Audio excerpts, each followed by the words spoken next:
Assalamu alaikum. You're watching Pakistan Television News, and I'm Faisal Rahman from our Islamabad studios. And in our today's program, we'll be covering two very important topics. One is the current understanding between Afghanistan and Pakistan, how to normalize the relationship, especially in trade, in bilateral trade, in Afghan transit trade, and otherwise. And similarly, as we all know, that Pakistan has played a very significant role in sorting out issues in Afghanistan, and especially heading forward towards a peace deal, and then eventually looking forward for an absolute peace in Afghanistan.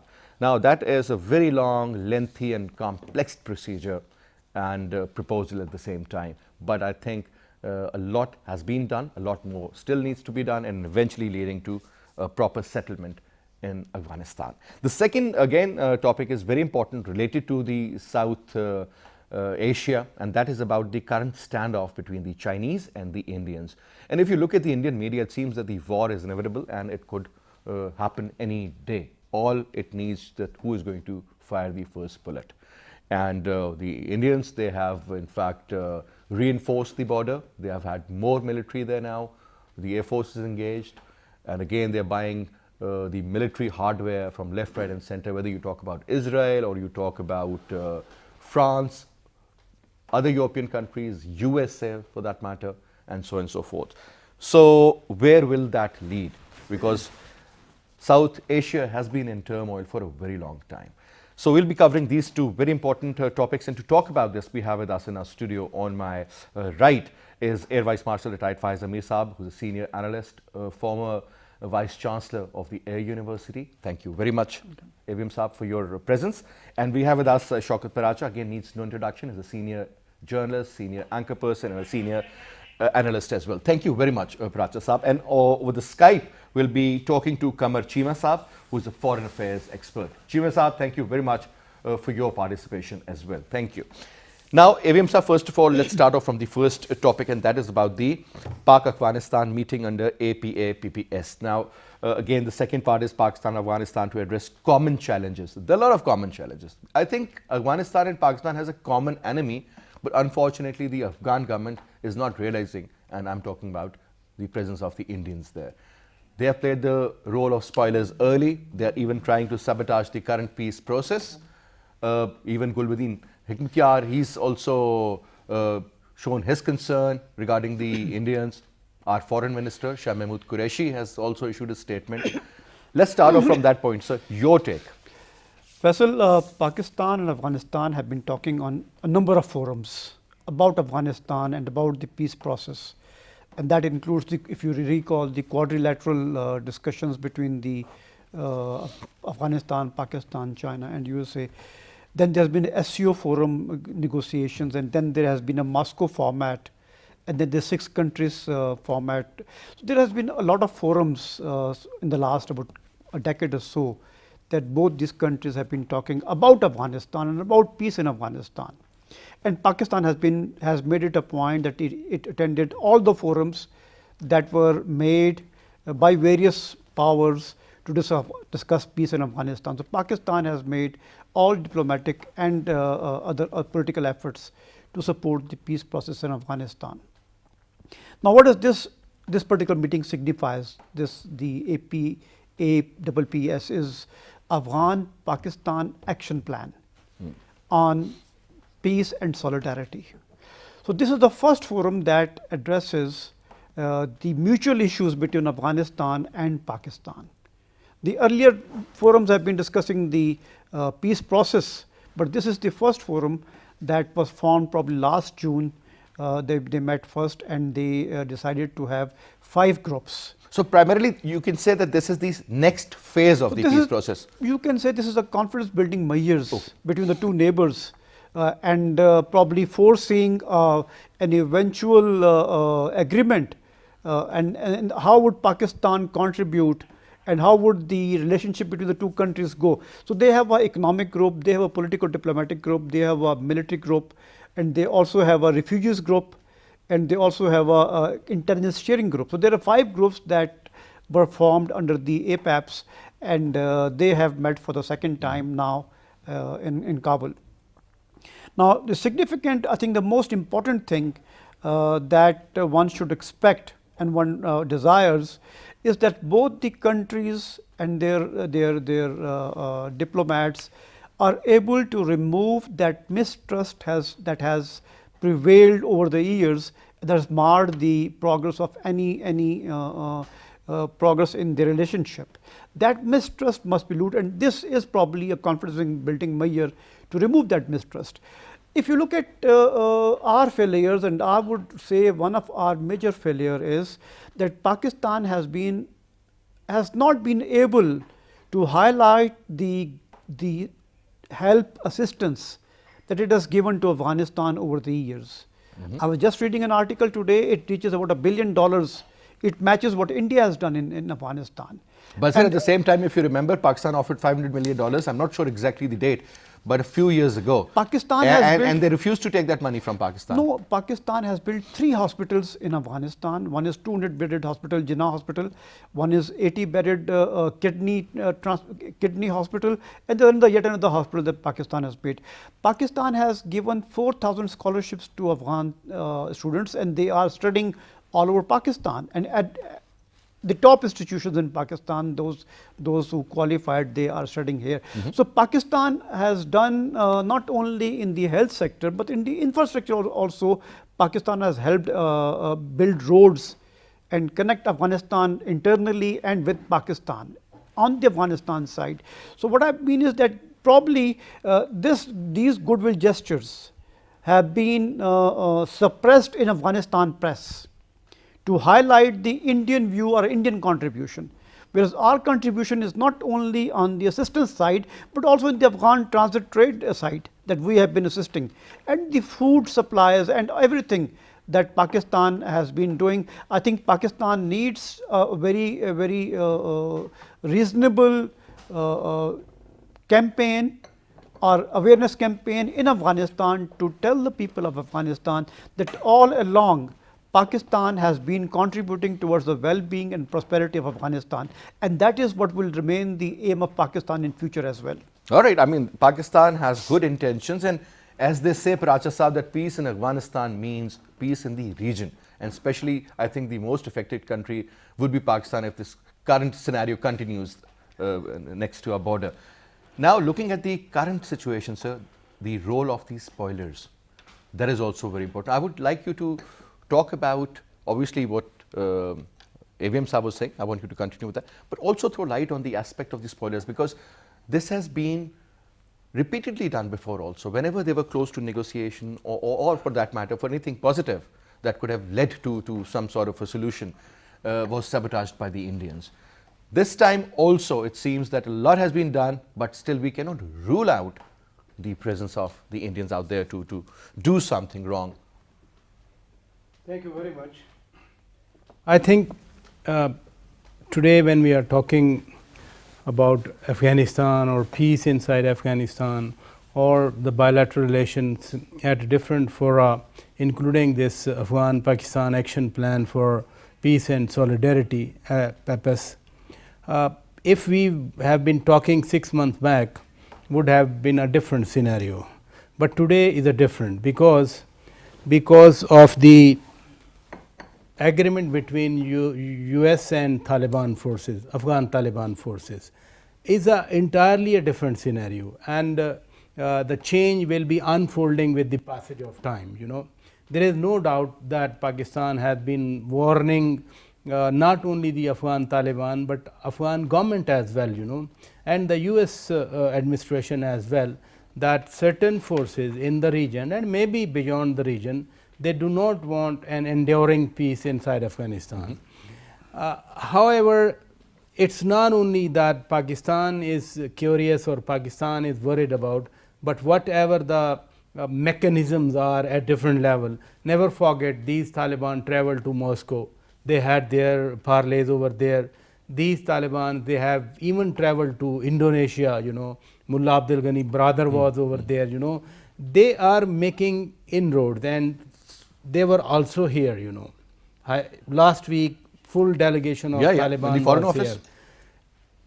The change, what I am saying is, not only that Pakistan hosted Taliban and discussed with them the prospects of peace. Prime Minister Imran Khan also spoke to Dr. Abdullah Abdullah, who is now the head of the High Peace Council over there for reconciliation, you know. And this FPS is with the Afghan government. This is not with Afghan Taliban. This is not the mechanism where the resisting forces sit across the table with the Pakistani delegation. Who headed this FPS dialogue yesterday? He was the Deputy Foreign Minister Mir Waiz Nab. Deputy Foreign Minister is counterpart of Foreign Secretary in their system, you know. So, two Foreign Secretaries, they are sitting, and their senior officials, both again I will stress, both from military and their foreign offices, they were sitting. Our DGMO, I spotted him, you know, in the video that was released subsequently, and other senior military officials were there. Similarly, they were. That means the government of Ashraf Ghani, President Dr. Ashraf Ghani, he is on board because his representatives were sitting yesterday and talking to Pakistan. Dr. Abdullah Prime Minister invited him and he accepted. The statement issued by Dr. Abdullah office, they also confirmed that Dr. Abdullah would like to visit Pakistan as soon as, you know, this scheduling get possible. Third is the Afghan Taliban. Why I am talking of different, you know, power groups over there is that now is the time that the government of Pakistan or the state of Pakistan for that matter is not, you know, holding a policy of good or bad over there inside Afghanistan. No, they 3 or 4 whatever the power centers are there inside Afghanistan, they all are on board and they are talking to Pakistan, and Pakistan is facilitating this process at 2 counts. The first count was when Mike Pompeo visited Pakistan in September in 2018. The first thing that Foreign Minister Shah Mahmood Qureshi Saab asked him, what do you want, you know, if we work together inside Afghanistan for peace, you know, for peace inside Afghanistan. That was basically a turning point that Pakistan said we will facilitate. What Pakistan is facilitating now is Afghan led and Afghan owned process. First facilitation was between Afghan Taliban and the United States. When they reached an agreement, the second stage is that there are the intra-Afghan talks, that different factions, different forces, government or resisting forces inside Afghanistan, they should sit together, Doha or anywhere else, you know. Doha is the probable venue for the talks whenever these talks are held, and maybe in this month or next month, ultimately, you know, the Jirga was there. Jirga announced its Doha has played a verdict, very vital role, I would say. Vital role. I think the most important role. Jirga mean all those political forces or the religious forces inside Afghanistan who were not part of Afghan Taliban, they are sitting together and they have endorsed that yes, we should release the prisoners. You know, prisoner release was a major hurdle. Now Jirga has endorsed it. So therefore, I could foresee that the role of spoilers is inside Afghanistan will be getting lesser and it will ultimately be eliminated, because if all Afghan forces, they are Dr. Ashraf Ghani's force or they are Dr. Abdullah's force or they are Taliban force, you know, if they are together, they are sincere, they are trying to bring peace inside Afghanistan, then how come the outsider will they be able to, you know, disrupt the peace? So the real moment of hope, optimism is there. One thing I also want to highlight, that Pakistan should work in an honest way, you know. The role of Pakistan should be of an honest broker. I mean, Pakistan knows their culture. No other countries understand the egos or their, you know, how much nose the longer or the shorter nose. When you know it, Ambassador Ayaz Wazir maybe knows more than someone sitting in Berlin or Paris or Delhi or beyond. He's seen it himself. Rustam Shah Momand, he has been posted he was in Mazar Sharif, he was in Kandahar, he was in Kabul. So Pakistan or Ambassador Mohammad Sadiq, he knows him. There was one 14th I think of Ambassador August. Sadiq has played a very There important was role. one 14th August when Ambassador Sadiq Saab was posted there, and really on 14th of August, all Afghans, from north, from south, from center, they represented. They were there celebrating Pakistan Day. So when I say Pakistan should play the role of an honest broker, because Pakistan knows where is someone's ego, where his ego is hurt, so that when our role is there, we can make other side understand that this issue could trigger some annoyance or this. As even the American officials, they also believe that the road to peace to Afghanistan, it goes from Pakistan. So that is something And peace very, very of important. Pakistan also lies through Kabul, Through Kabul, from yeah. Afghanistan. It's both ways. Yes. Now going to Cheema Saab. Now Cheema Saab, couple of points here. First of all, if you remember when the Taliban in fact took over the control of Afghanistan, Pakistan, United Arab Emirates and Saudi Arabia, primarily these three countries, immediately accepted that regime and supported them also, because they had earlier supported them as well during the Soviet invasion. Now my point is that the Taliban, they also are a very important factor in the peace process. I want you to throw light on two aspects. First, the role of UAE and Saudi Arabia from the Middle East. We all know what Qatar has been doing. I mean, they have taken the full initiative for this. And primarily, when you talk about the future, obviously we do understand that there is no economy in Afghanistan as such. I mean, primarily whether they have to pay for the bills or they have to pay for the other basic operations happening in Afghanistan, it's the dollar which works. And the dollar which works comes from United States of America in the form of aid. So there will be multiple challenges for them also, for the next government also, and then the approaching American election. So they're all interlinked in one way or the other. Your take, Cheema Saab. Well, Faisal Saab, I think your first point related to Saudi Arabia and UAE's, the Americans really wanted that the Saudis and the Emiratis to have influence in Afghanistan, and particularly on the Taliban, so that their dependence on Pakistan could decrease. Because most of the time, the Americans didn't trust Pakistan's as far as when it was to deal with the Taliban. But unfortunately, the Taliban didn't trust Saudis and Emiratis. One, they were outside of the region, and just a Muslim connection was not sufficient. Knowing their culture, knowing their values, and just getting acceptance at first place, because Pakistan wanted the Emiratis and the Saudis to accept. That didn't bring influence on Taliban. So I think this was an American plan, but the Saudis failed to influence. And most of the time, if you remember, the Saudis and the Emiratis are known as more close to the Americans, which the Taliban didn't like at all, and they believed that Pakistan. Although being the American ally in this entire war against terrorism, but Pakistan was keeping its links with the Taliban, because knowing that they are the legitimate partners in Afghanistan, even the Americans are fighting. And once the Americans needed Taliban, Pakistan brought them on table, and whatever little influence Pakistan had on the Taliban, we exercised for the peace of Afghanistan. Now, this is the first point.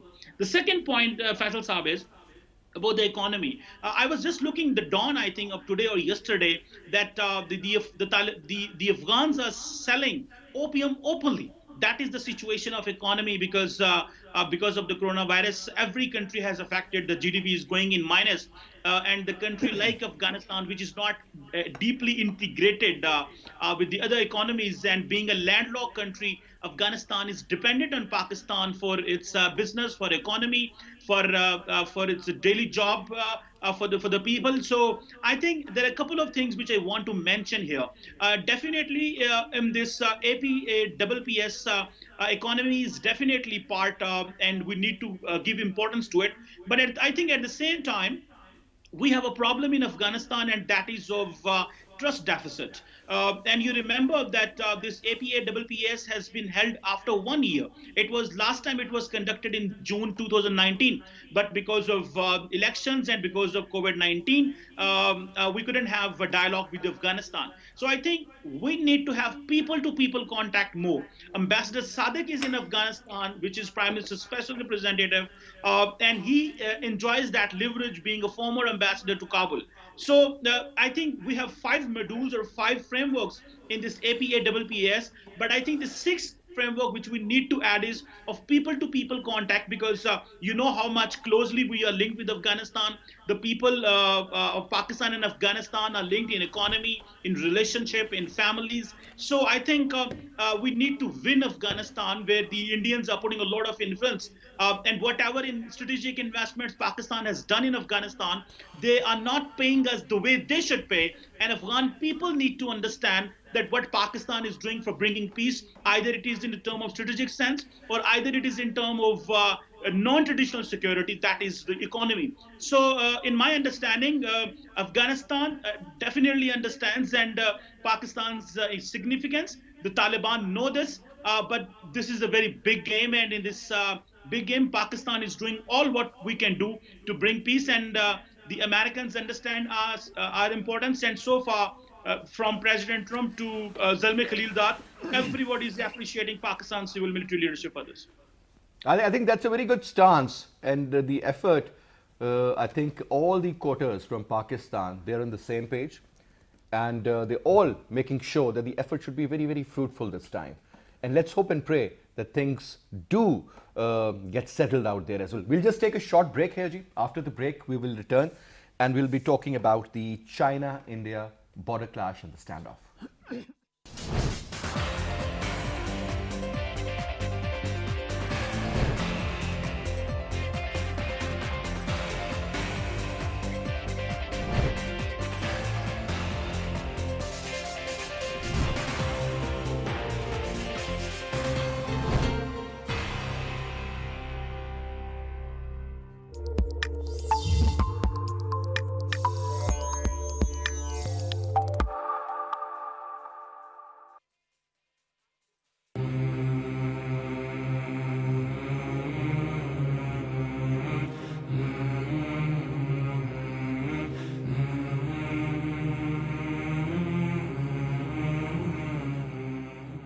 It's time for Isha prayers in Rawalpindi, Islamabad. People in other parts of the country may offer their prayers according to their local timings. Allahu Akbar, Allahu Akbar, Allahu Akbar, Allahu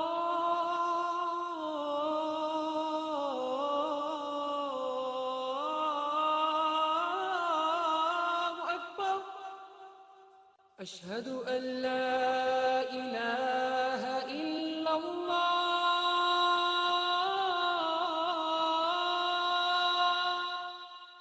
أشهد أن لا إله إلا الله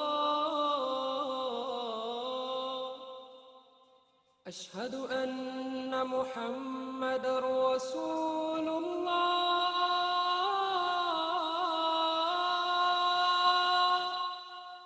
أشهد أن محمد رسول الله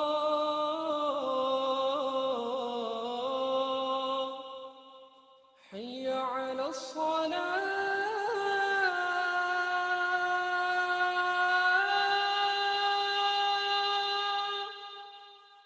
حي على الصلاة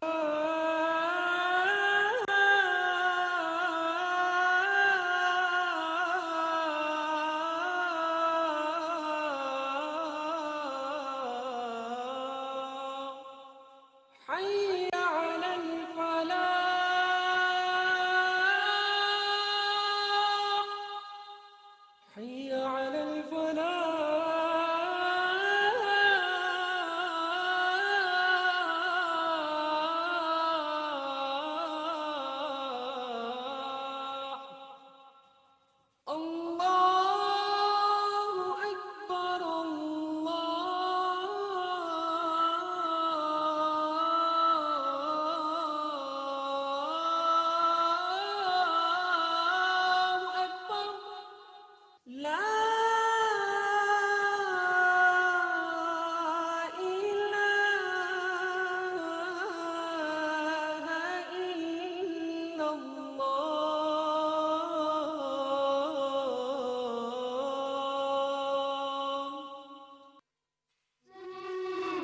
Sayings of the Holy Prophet Muhammad sallallahu alaihi wasallam. He who does not respect elders, does not have mercy on children, does not commend what is good, and does not forbid what is evil, is not one of us.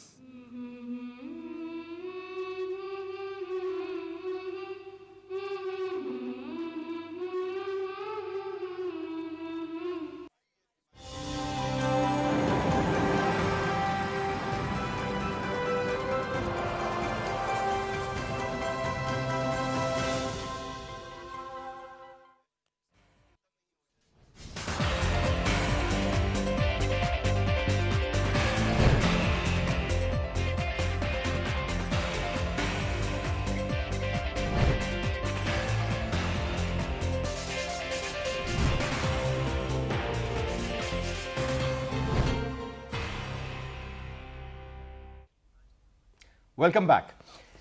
Avim Sab, the second important issue is about the India-China border tensions. As we all know that since they acquired those 5 Rafales, they had stationed them in Ambala, then they got another 4. And they are just pretty happy, as if they have conquered the world after having those 9 Rafales, number 1.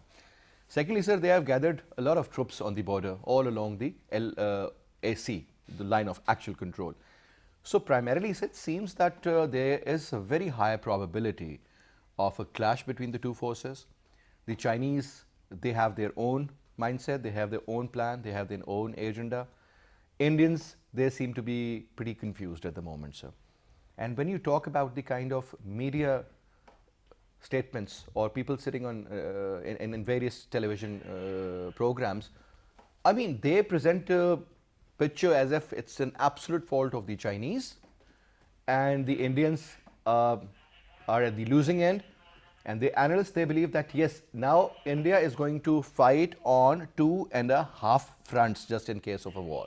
One front is China, one is Pakistan, and the 1.5 or the half area is about the Indian illegally occupied Jammu and Kashmir, primarily because if they withdraw their forces and station them there, then there is going to be a problem. So it seems that India is in a lot of turmoil at the moment, sir, especially when you see that their economy is not doing well. There is a lot of protests going on all over India, racism against the Muslims or for that matter the Sikhs or the Dalits. They're in shambles, sir. Well, let's first take up the China-India dispute over Ladakh. Now, the conflict is between a major power, actual major power, and a pretending major power. Now, India pretends to be a major power, major military power in this particular region. If you look at Ladakh, where Chinese did give a surprise to the Indian military in this last June, July. Indian media covered the weaknesses of their military losses through their hysteria that they built up against the China. Now, when you have a situation, I mentioned it earlier also in the same program, that when you have a situation where two forces have come across each other and one has a better position, one has done better than other one, then the one on the losing side is afraid to withdraw. The fighting season in that or the fighting season in that area does not go beyond 2.5 months, maybe less than 2 months. So when you have had a skirmish over there, you have lost sizable ground and face both, you can hardly attempt to withdraw from that place. Earlier the norm would be that both the forces would draw in winters and come back in spring and remain there till the end of summer or whatever summer is there. Now, in the present situation, the Indians cannot withdraw and let China make another move. So they have to stay there. Whether they have the kits, whether they have the gear, whether they are ready or not, they have to sacrifice their troops like they have been doing in Siachen. Now, Chinese on the other hand, over the years have built up a capability to stay in that area, and in Tibet, nearby Tibet, large forces they have been able to station there. So they always remain a threat now. So now Indians have probably, what we read in the press is that they have amassed almost 3 div infantry on the Ladakh border, which with counting about 9 lakh people in the Kashmir, another 45 to 50,000 people at the higher altitude, I don't think any force is ready to kit and support their people for next long winter. So I am seeing a terrible winter for the Indian army over there. So Chinese probably would win in And any there are way. so many soldiers which have been brought from various other stations, and they're not even Faisal, acclimatized. China would win in any way because they have prepared to stay there in the winters, and they have forced the Indians to stay there in the winters. And when they are not It's a prepared kind of a win-win situation for the Chinese. for the Chinese. So the Indians are there out of fear, and Chinese are there not to let Indian do any silly thing. Now this particular skirmish that took place between the night of 29th and 30th, probably Indian wanted to gain another chance of regaining some of the lost ground in the The Indian Pangong. media reports it the other way. Yeah. They said that the Chinese attacked and they wanted to No. gain more territory. Since Chinese are better kitted, better ready, they have a better wherewithal, they can come a month later also. But Indians would not be in the same position. Now, sir, another point. I mean, if you look at the eastern side of India, close to the Bangladesh border, when you see that is called the Arunachal Pradesh. Sir, the neck, Neck, of chicken the neck. chicken neck. Now, that area, Sikkim primarily, sir, is also very vulnerable. And when you start counting the distance from this end to this end, this is around 3,000 plus kilometers. Now, so my point is that Sikkim, is it vulnerable just in case something happens in Ladakh? There is a probability that some can start in Sikkim also, because that is where the Indians are so vulnerable, sir. Well, if you It look is a at, matter of choking them. if you look at if the Chinese do want to engage the Indians in this weather, then they would create a pressure spot in the eastern side also. They would definitely threaten, because Arunachal Pradesh, the Chinese have said that this is definitely their land which the Indians have occupied. So that claim is there by the Chinese that Arunachal Pradesh is their part of the country. So if they want to do anything in the western side, which is the Ladakh side and the lake side, they would definitely create a pressure point over there. And I'm not sure whether Indians would be ready to withstand that kind of a pressure. But I'm sure China wants to resolve this issue through negotiations, because Chinese have not actually, they have not occupied places in other countries. With Pakistan, they reached an agreement about Aksai Chin. They reached an agreement and we traded lands on both sides.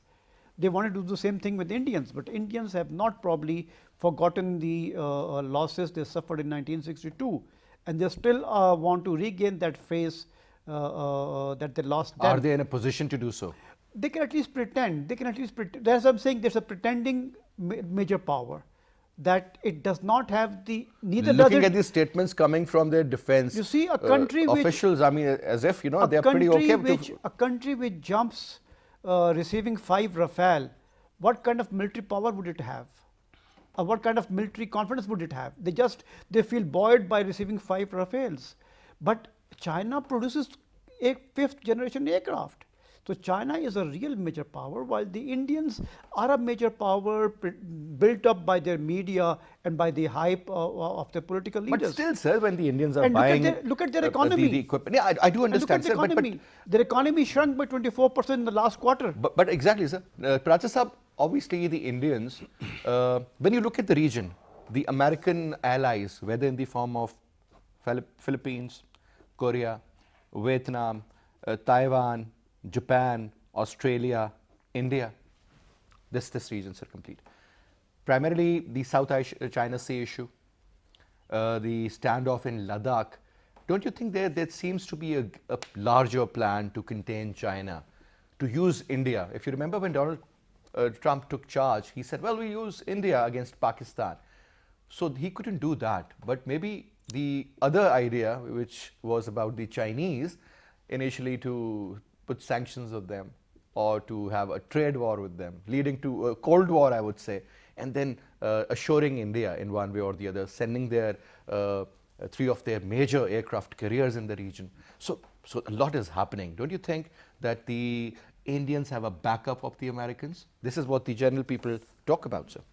Well, AVM Saab very rightly, elaborated the military or the defense perspective. What you are saying is basically the same old philosophy or policy of containment of China, and containment of China was in the Cold War, it was done through SEATO, Southeast Asian Treaty Organization, because the CENTO was for the erstwhile Soviet Union and SEATO was for China in fact, So, containment of China is not new, from the Western perspective, more specifically from the US perspective. But here, there are two neighbors, as AVM Saab said, one is the real power, the other is pretending power, They are pretending that we are the great power or we are in the club of the great powers. The question from political and diplomatic perspective, they are different than from defense or military perspective. The question is that who gained in 1962 skirmishes, whether China gained or India gained, from the Western world. Obviously, the whole of the Western world stood behind India from defense perspective, from weaponry perspective, from economic perspective. Here again, as you are saying and other friends, they are also saying that GDP of India is going down, their economy is suffering. 20% down.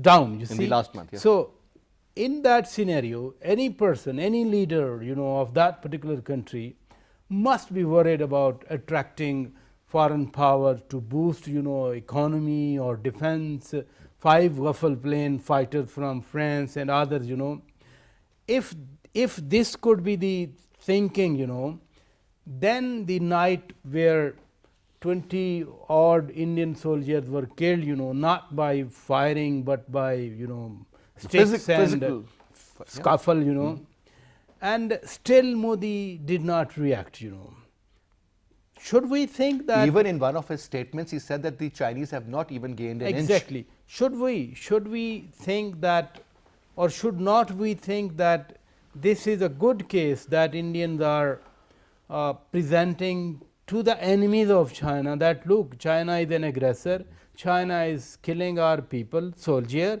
and we are very helpless, please come to help us.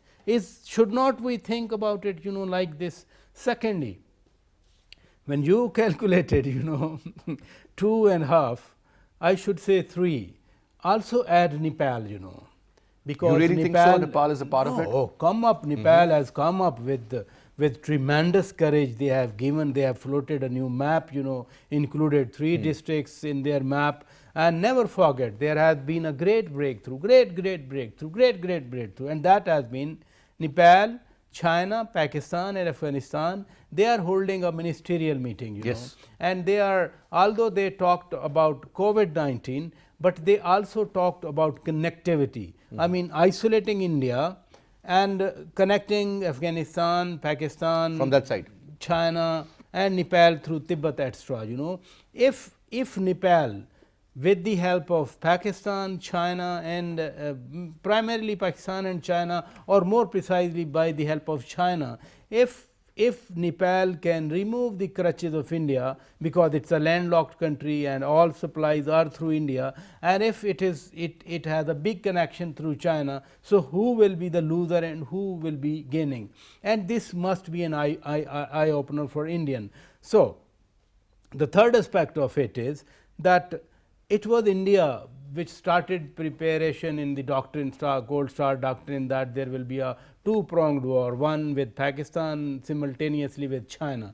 They have been preparing it, something is in their mind, and Galwan Valley, they have established a launching pad over there. It is not only that the copters can or the helis can land over there, small fighter planes can also land over there.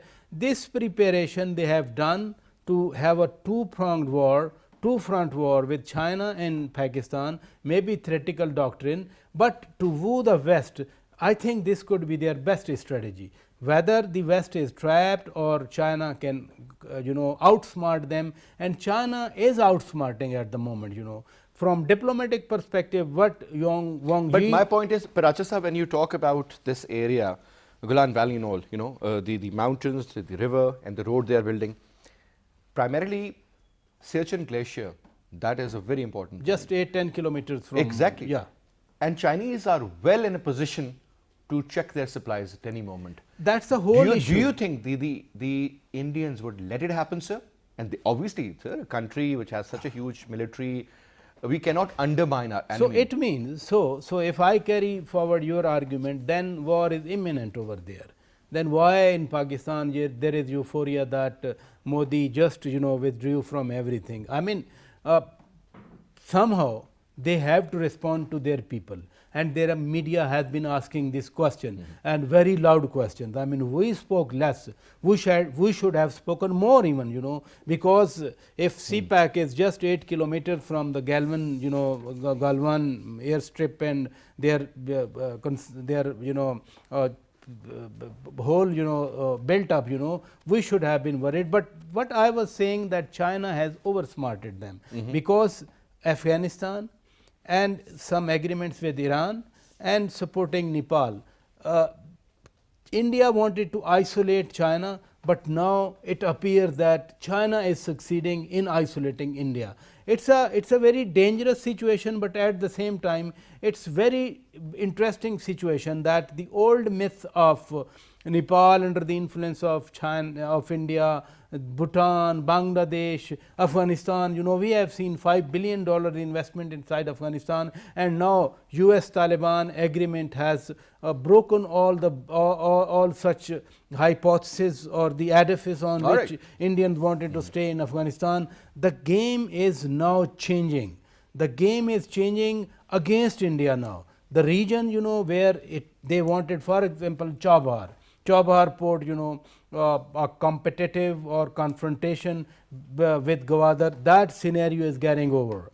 Foothold of India inside Afghanistan, it's not only that. I think, Parachasa, when you talk about Chabahar, I've heard multiple times on multiple occasions from none other than the President of Iran, Mr. Rouhani, that they will complement each other. They are not in competition. Well, it seems they will be in competition. India sitting but over if there. a proper if had India been sitting over there, it would have been in competition. How many Kulbhushan we would have intercepted There you go. and caught, Absolutely. So Indians getting away from over there, from Chabahar, and their influence or sphere of influence minimizing in Afghanistan.